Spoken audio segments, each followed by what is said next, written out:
Hello, welcome to Lesson 1 of Substance Abuse Prevention. This lesson is an introduction and it's titled, What is Substance Abuse Disorder? About the instructor. My name is Amanda. I am currently a student at Arizona State University and I study health education and health promotion. You can reach me on any of the social media platforms that we're running this prevention program on. That includes the Instagram page and the Facebook page, both of which you will find later on in the lesson. You'll see the tags for those. Also, you can always comment any questions or comments under our YouTube video, and I will respond to them as well. So I'm super friendly. Don't be shy to reach out with any questions or comments. I'd love to discuss anything with you. And I'm really looking forward to this lecture series. What are we going to be learning about today? Well, Lessons 1 topic is What is Substance Abuse? This is lecture 1 of a 12 lecture series that talks about many different aspects of substance abuse disorder prevention. In this lecture, we're going to be discussing substance abuse disorder. What is it exactly, what it looks like, and what it does to you. Student learning objectives. We have student learning objectives in each one of our lecture series, so you'll see them in each lecture. The first one for lecture 1 is participants will be able to define and discuss characteristics of substance abuse disorder in writing with 100% accuracy. Think of this as kind of your overall goal for lecture number 1. The second student learning objective is participants will be able to define substance abuse disorder in writing with 100% accuracy. Number 3, participants will be able to discuss 2 behaviors that are characteristics of substance abuse disorder in writing with 100% accuracy. And lastly, number 4 is participants will be able to recite 3 negative health consequences that result from substance abuse in writing with 100% accuracy. Now, keep these in mind as we get into the lecture and we start looking at the information that we're presenting today about substance abuse disorder, because you're going to see these pop up throughout the lecture in different activities that we're going to be doing. Lesson 1 summary. If you're curious about what we're going to be covering today, this will answer your questions. The first topic that we're going to touch on is what is substance abuse disorder? We're going to define it and help you to understand exactly what substance abuse disorder is. We're going to do 2 activities after that, a reflection and a writing assignment. Our second topic is how to characterize substance abuse disorder. We're going to touch on a few different ways that you can characterize substance abuse disorder. And then similarly to the first topic, we're going to do a reflection activity as well as a writing assignment. Our third and final topic for lesson 1 are the negative health consequences of substance abuse disorder. Now we'll be talking about the negative health consequences for the individual who suffers from substance abuse disorder. We will be talking about the negative consequences that other people might experience in another lecture. So kind of keep that in mind. As we finish lesson or topic number 3, we will be doing another reflection activity and a writing assignment. To close off the lecture, we will review the materials briefly and review the student learning objectives and the assignments as well. Then the last thing that we will be doing today is I'll give you an independent practice assignment. It's optional, and we'll go over that at the end of the lecture. Let's think about it. During this portion of the lecture, I'm going to ask you to pause the lecture video just for a few minutes and reflect on concepts that you already know about substance abuse disorder, or things that you think about, things that come to mind when you start thinking about substance abuse disorder. I want you to think about, what does the term substance abuse mean to you? Think about, you can think about what types of substances someone might abuse. What do you consider a drug to be? Do you consider it anything that you put in your body whatsoever? Do you consider it things that are illegal? What, just to you, what do you think about drugs? What does a drug addict look like? Are they clean? Are they dirty? Do they have a job? Are they homeless? Do they live in a nice house? Think about, kind of create a mental image, if you can, of what a drug addict looks like to you. As you're thinking about these things and you're kind of creating a mental image of substance abuse disorder and what a drug addict looks like, and you're kind of making a little well-rounded portrait in your brain, how do these thoughts make you feel? What feelings come up while you're thinking it? Do you feel angry? Do you feel sad for them? Do you feel bad for them? Do you feel nothing? Are you totally indifferent? All of these feelings are fine. Just think a moment about how they make you feel, and what thoughts and emotions come to mind as you're kind of processing all of this. So go ahead and take a few minutes here, pause the movie, or the lecture video, I mean, and reflect on this. And once you feel like you've reflected enough, unpause the movie and we will go on to the next slide.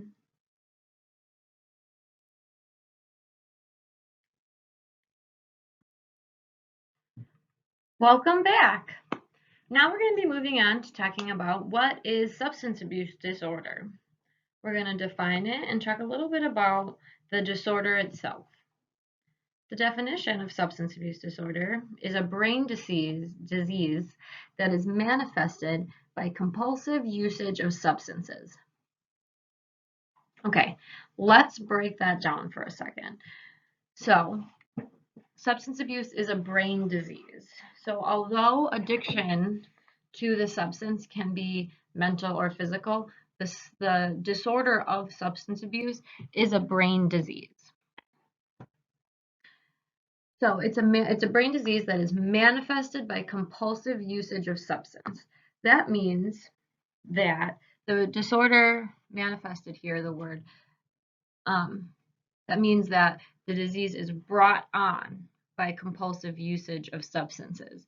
If you never start using substances, you can't have substance abuse disorder. And then, of course, the word compulsive, that means that you keep doing it. You can't stop. You continuously use the substances. And then, of course, substances throughout the entire lecture series, you can think of them,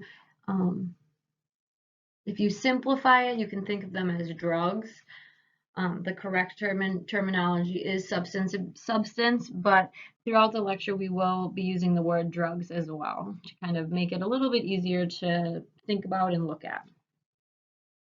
Now, the term substance abuse disorder is also referred to as addiction right here. It's a little bit more politically correct, you could say, to refer to it as substance abuse disorder, but many times it's referred to as addiction. You might recognize the word addiction more than you recognize the term substance abuse disorder, and so that's acceptable in any of your assignments. If you use the word addiction instead of substance abuse disorder, that's fine. Keep that in mind, that sometimes people talk about addiction, and it's the same thing, usually. Now, the person who suffers from substance abuse disorder may be referred to as an addict. So that's the person who is addicted to the substance, who has substance abuse disorder. They're the person who is compulsively using the substance. And then this is another important aspect of substance abuse disorder that I just want to touch on. It is a chronic illness. What that means, chronic illness, is that it lasts for more than 1 year. Think of other illnesses that are chronic that you know of. For example, sometimes cancer can be a chronic illness. If it lasts for a very long time, it can be chronic. Hypertension or high blood pressure, that's a chronic illness. Obesity, chronic illness. These are diseases that don't just come and go. Diseases that aren't chronic illnesses, like a cold or a flu, they happen for a little bit. Like a flu happens for about, let's say 3 days approximately, give or take, and then you get better.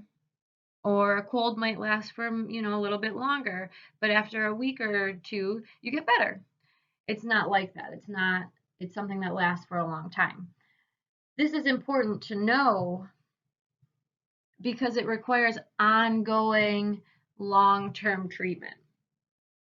You can't just go into the doctor and say, hey, I have substance abuse disorder. They give you, a prescription and then you take it for 30 days and then you're done. It's not that simple. It's long-term treatment requires monitoring and sometimes adjustment. Sometimes what's working at the beginning of your treatment for substance abuse disorder might not work at the end or, a few months later down the road for the addict. So we will touch more on treatment in a later lecture. I just wanted to highlight that because it's an interesting concept. It's not something that just comes and goes, substance abuse disorder. It's chronic and most people consider it to be a lifelong illness. All right, here we're going to continue on learning a little bit more about the substances, the substance aspect of substance abuse disorder. We classify substances in many different ways. We can classify them as licit or illicit, which we'll talk about in just a moment. Sometimes people also classify them by the type of chemical compound that they're made of. They might classify them as what they do to the body, like stimulants or depressants. They might classify them as like I said, they're chemical compounds, which an example of that might be amphetamines versus opioids. And but for right now, we are going to look at this concept of licit and illicit. Now, licit substances are legal. Just another word for legal. So you can think of licit substances as legal substances. Illicit substances you can think of as illegal. Some examples of licit substances you might recognize, probably will recognize a number of these. Alcohol, of course, that's only legal for people aged 21 or older. But at the age of 21, alcohol is totally illegal, and it's something that if you're 21 years older, you can legally go purchase and consume, within the confines of the law, of course, but it's legal. Another illicit substance is nicotine. At the age of 18, you can purchase nicotine in the form of, there's a variety of different forms that nicotine can be purchased and ingested.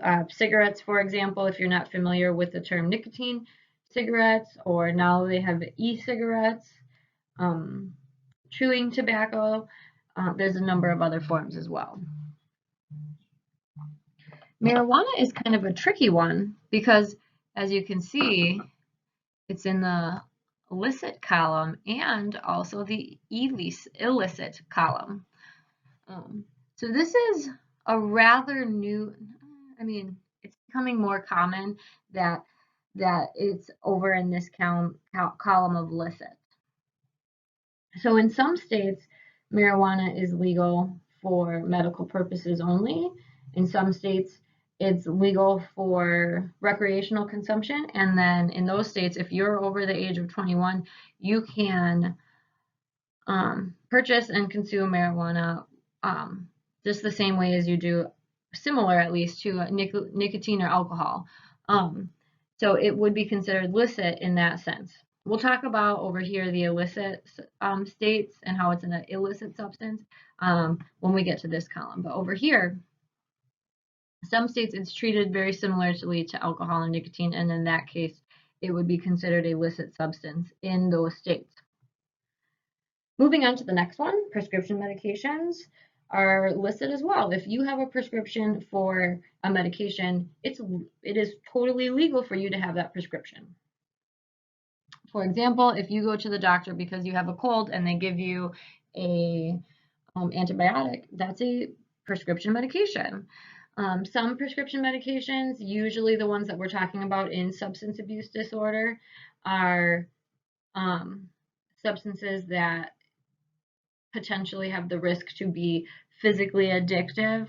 One example, a commonly used example, is opioid painkillers like morphine or Vicodin. These are these are names of opioid painkillers that sometimes are abused. If you have a prescription for it, it is an illicit substance and is totally legal for you to have. And then lastly on our list of illicit substances is over-the-counter medications. This is a kind of umbrella term for anything that you can buy without a prescription. For example, ibuprofen, Advil, aspirin, cold medicines that don't require a prescription, NyQuil, things like that. Those are over-the-counter medications.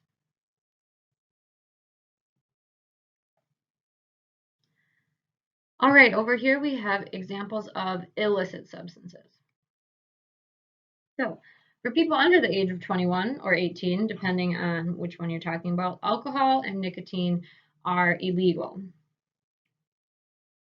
Let's go down to here, the second example we have, marijuana. Now, we talked about how in some states it's considered legal for certain people. In other states, it is not considered legal, and it is an illicit substance. There will be some type of penalty if you get caught using it or in possession of it.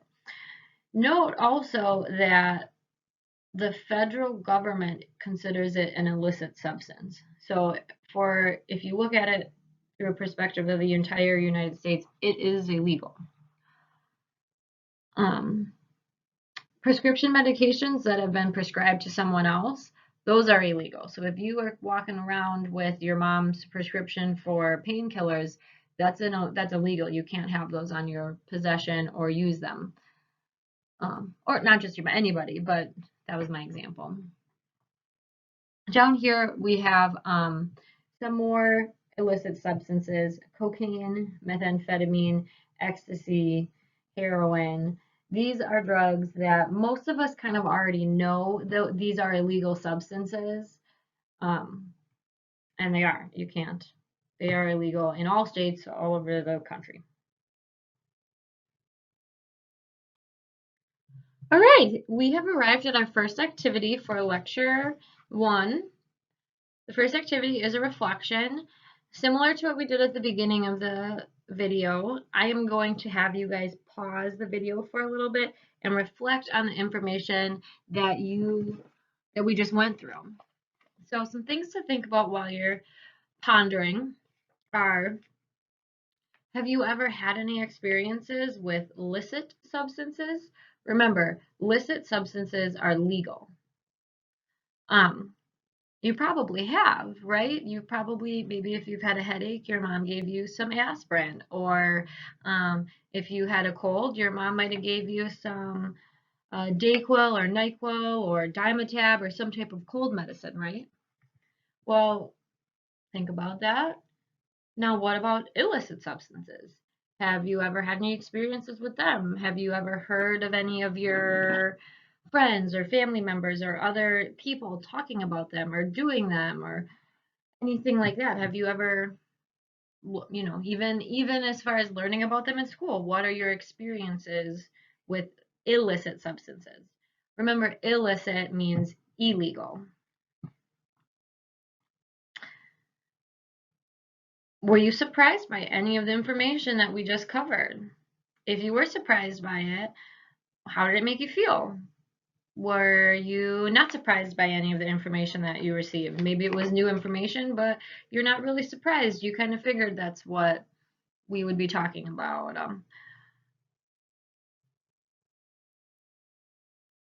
So I want you to think about these questions, think about all the information that we just went over, and then feel free to comment your answers under the videos, comment on other people's comments, discuss with other viewers and participants, and of course, like when you comment, I'll come up and comment too, and we'll have a little discussion. So go ahead and pause your video for about mm, 3 minutes or so, however long you want to take to reflect on it. Go ahead and pause, type in some comments, and we'll come back to another activity. Welcome back. Like I said, we're going to be doing one more activity before we move on. This is a writing assignment. You'll notice that it is one of our student learning objectives that we talked about at the beginning of the video. What I'm going to ask you to do is define substance abuse disorder in the comment section below the lecture video. So just go ahead and type out the definition of substance abuse disorder. That is your first assignment.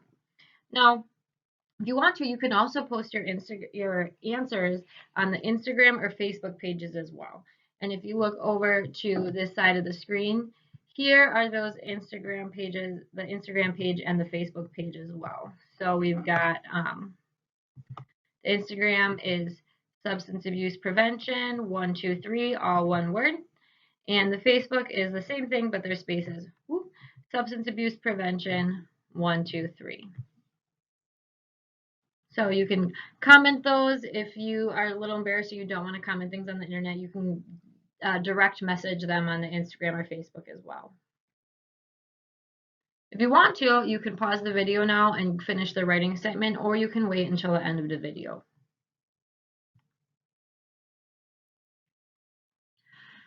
Now we're going to move on to the next topic, which is how to characterize substance abuse disorder. You may be wondering to yourself, why? Why do we want to characterize substance abuse disorder? And this is important to do because it's going to help us to better understand substance abuse disorder. Also, it's going to better prepare us to prevent the usage and abuse of substances.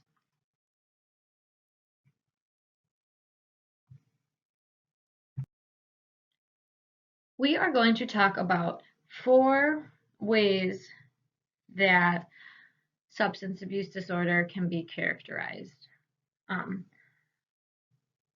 We're just going to touch on 4 of them. There are more ways to characterize substance abuse disorder, but we're going to touch on the other characteristics in later videos. So think of this kind of as an introduction to the characteristics of substance abuse disorder. So we'll be talking about the other ones in a number of other of the lectures. So I don't want to get too in depth here because we'll kind of focus more in on different characteristics later in the lectures. But one way that it's characterized is by drug-seeking behavior. And by this, we mean any type of behavior where a person is seeking out drugs. So this can be examples, just looking for drugs. People who have substance abuse disorder, they might be looking for them when they're out and about doing, running errands. They might be kind of keeping an eye out for other people who look like they might have drugs. They might be calling up their friends. They might be thinking about looking for drugs when they're supposed to be thinking about other stuff like being in school or being at work. They might be instead of, like if they're at school or work, if they're supposed to be focusing on something, they might not be able to focus because they are looking or thinking about how to find drugs, looking for drugs. It's almost like an obsession. Asking others where to find drugs. So this could be strangers, friends, people that they know who sell drugs. They're going to be seeking out people who can give them the substance that they want to use. Another example is buying drugs or spending too much money on drugs. Some people might say that spending any amount of money on drugs is too much, but think of this aspect of it as like they spend their money on drugs instead of paying their bills or doing something that they need their money for something, but instead they're spending it on drugs. And then the last example that we have here is planning their day around the purchase and use of drugs. So they might decide not to not to go hang out with their friends because they'd rather do drugs. And their friends maybe don't want their friends to know, or they don't have their friends don't like the usage of drugs, so they might avoid doing things in order to use drugs, or they might skip school, leave school early, leave work early so that they can go purchase or use the drugs or substances.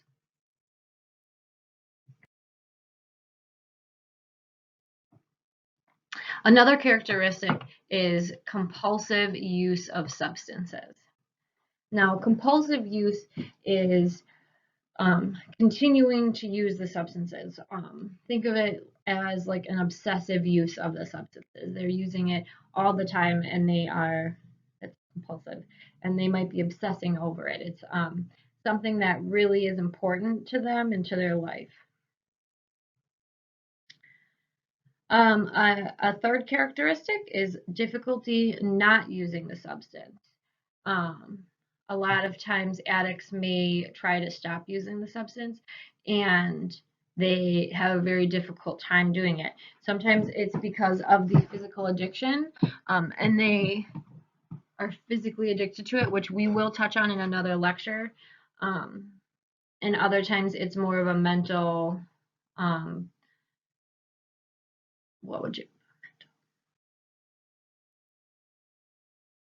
a mental obstacle that they need to overcome, the idea that they're not going to be using the substances. We'll also touch on, we'll go into more depth about this as well in later lectures.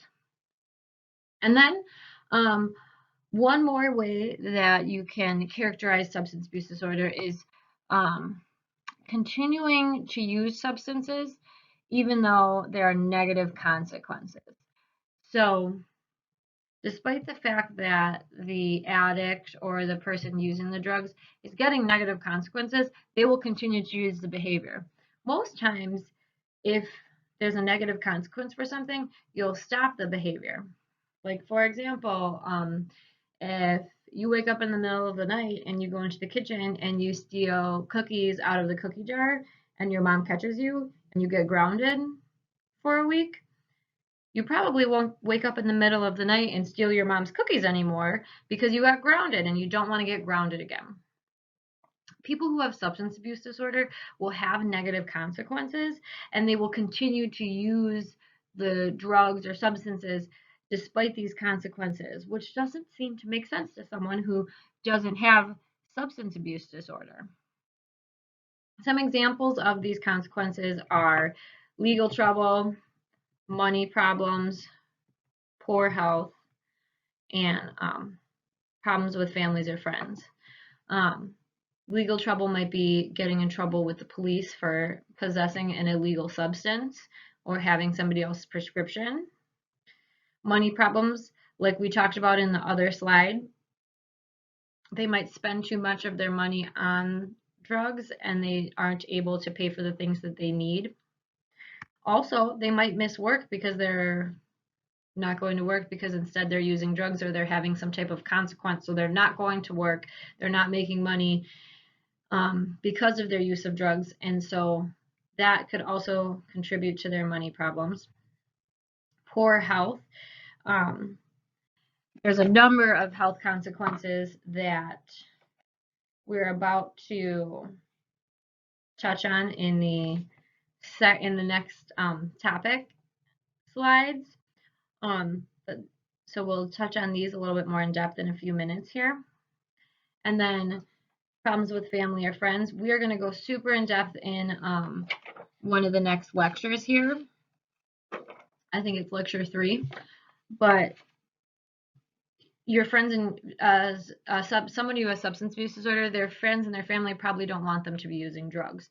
So they potentially could have problems with family or friends, or the actual substances could make them kind of cause the problems with their social circles and their family.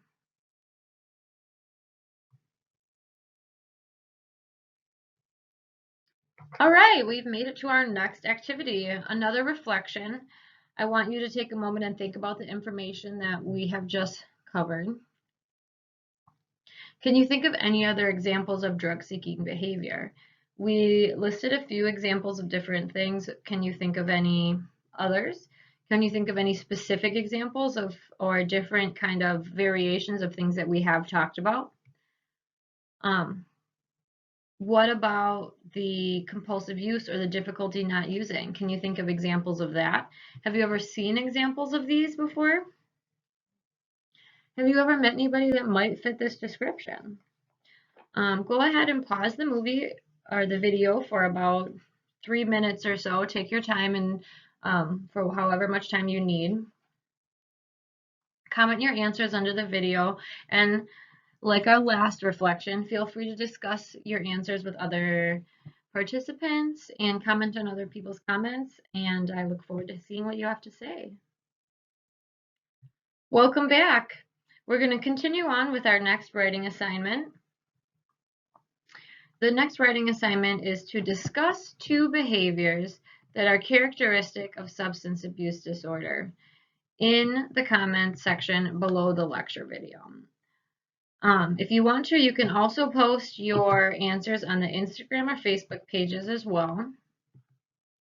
And like before, here are the Instagram page and Facebook page as well.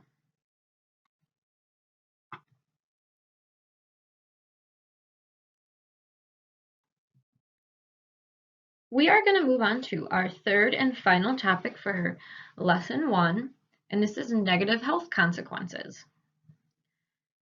Keep in mind that we're talking here about the negative health consequences for the person who is suffering from substance abuse disorder.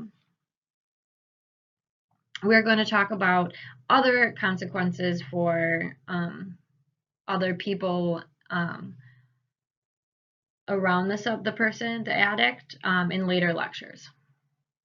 So you can classify these health consequences as short-term or long-term. Short-term consequences can happen as soon as the first use, and they can happen almost, as close to almost immediately upon using the substance. One of these is difficulty regulating body functions.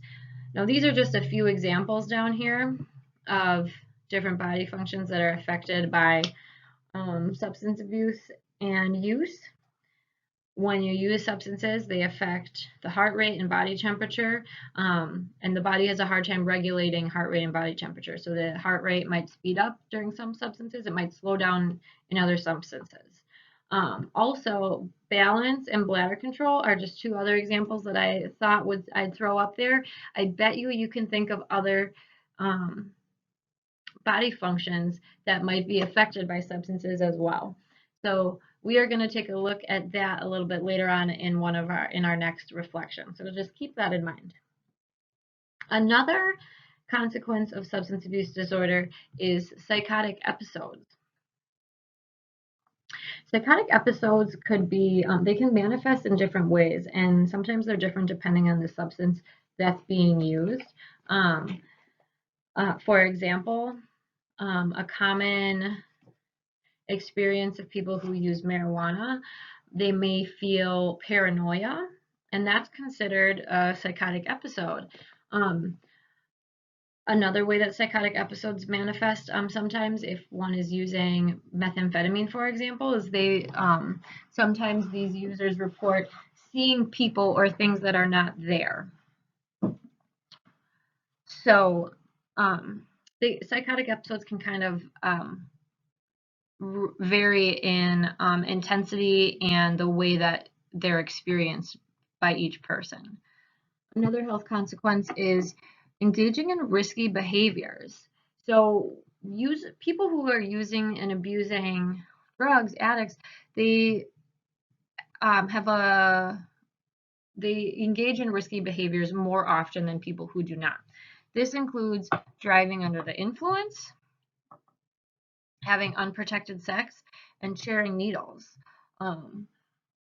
They affect all three of these things affect an individual's health very negatively. Another negative health consequence is memory loss and overdose. Overdose is when someone takes too much of the substance, more than their body can handle, and it may cause them to lose consciousness or even die. Let's move on to the long-term consequences of substance abuse. These are just a few of them. We've got hypertension as our first one. Hypertension, if you are not familiar with it, is the same thing as high blood pressure. That's the medical term for high blood pressure. Liver disease, cancer, chronic bronchitis. So you may have had bronchitis before. It's a viral infection in the lungs. When people use substances, especially if they're inhaled substances, they can get bronchitis chronically for long periods of time, and it's very unfortunate. It's unpleasant, I would imagine. Heart disease. Some more negative health consequences are unplanned pregnancy. We saw that having unprotected sex was a short-term consequence. When you have unprotected sex, if it results in pregnancy, that's likely unplanned. And pregnancy is definitely a long-term consequence.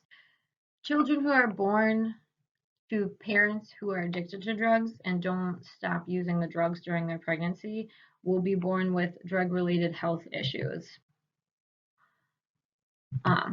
Crime is a long-term health consequence, interpersonal violence, and stress. Some of these topics we're going to go into depth about in some of our other lecture videos as well. And we've made it to another activity. Here we are going to think about the consequences that we've just discussed. So are there any short-term consequences that we didn't discuss that you can think of? There probably are a few that you can add to the list. What about long-term consequences? Do you think that any of the consequences are worse than others? Maybe you think that some are more permanent or more scary than others. And when you think about these consequences that you think are worse than others, how do they make you feel? Go ahead and pause the video for a few minutes, think about what we've just learned and reflect on the questions I just asked you, and then comment your answers under the video. And of course, feel free to discuss them with the other participants. Welcome back. We have made it to our last activity and our last writing assignment. I'm going to ask you to list 3 negative health consequences that might arise from substance abuse in the comment section below the answer. Just like the other writing assignments, you can also post them on Instagram or Facebook. And here are here's where you can find our Instagram and Facebook page.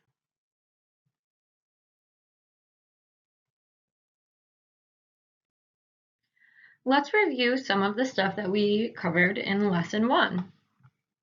We learned the definition of substance abuse disorder. It's a chronic disease of the brain that is manifested by compulsive substance use. Sometimes it's called addiction. People who suffer from this disorder are called addicts. It is characterized by drug-seeking behavior, compulsive use, difficulty abstaining from substances, and continued use despite negative consequences. Also, we just reviewed that there are many short-term and long-term consequences.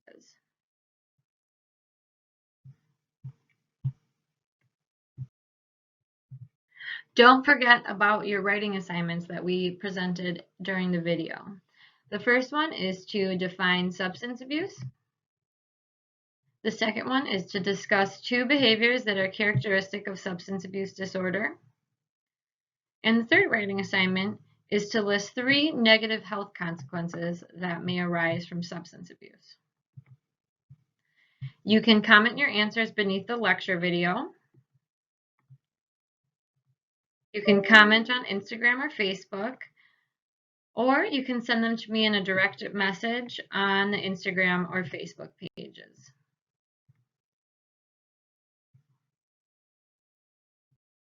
Here's a list of resources that I used to inform the information that we presented during this lecture video.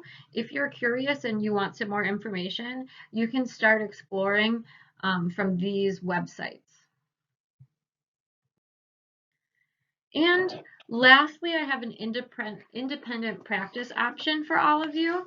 In this independent practice, you can create a visual depiction or infographic of the information that seems most important to you.